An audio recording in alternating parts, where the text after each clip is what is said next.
Hello everybody, Mr. Taylor here again, and today we're reading a classic story. Our story today is called The Tiger Who Came to Tea. The doorbell rings just as Sophie and her mummy are sitting down to tea. Who could it possibly be? What they certainly don't expect to see at the door is a big, furry, stripy tiger.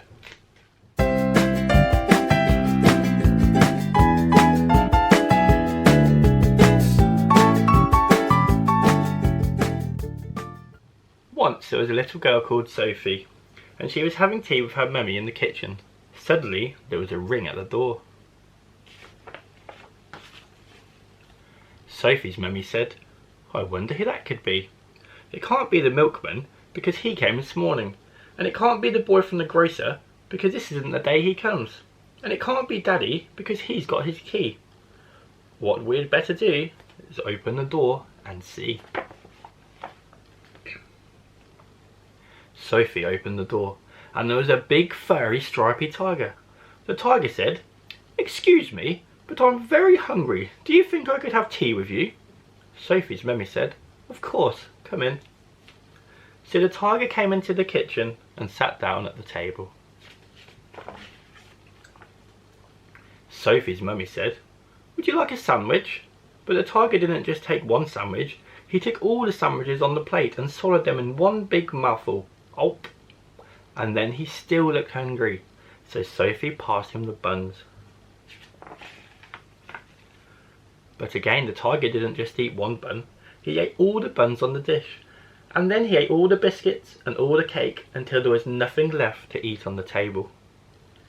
So Sophie's mummy said, "Would you like a drink?" And the tiger drank all the milk in the milk jug and all the tea in the teapot. And then he looked around the kitchen to see what else he could find. He ate all the supper that was cooking in the saucepans, and all the food in the fridge, and all the packets and tins in the cupboard.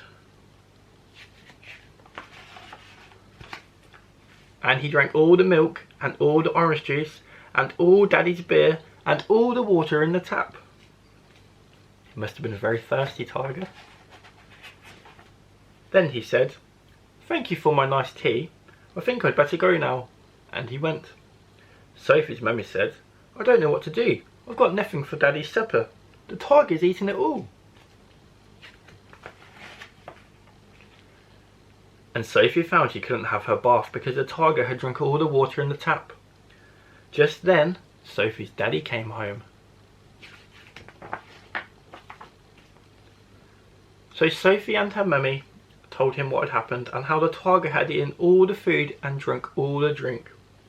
And Sophie's daddy said, "I know what we'll do. I've got a very good idea. We'll put on our coats and go to a cafe." So they went out in the dark and all the street lamps were lit and all the cars had their lights on, and they walked down the road to a cafe. What can you see in the road?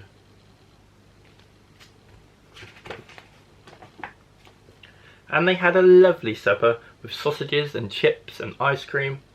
In the morning, Sophie and her mummy went shopping and they bought lots more things to eat.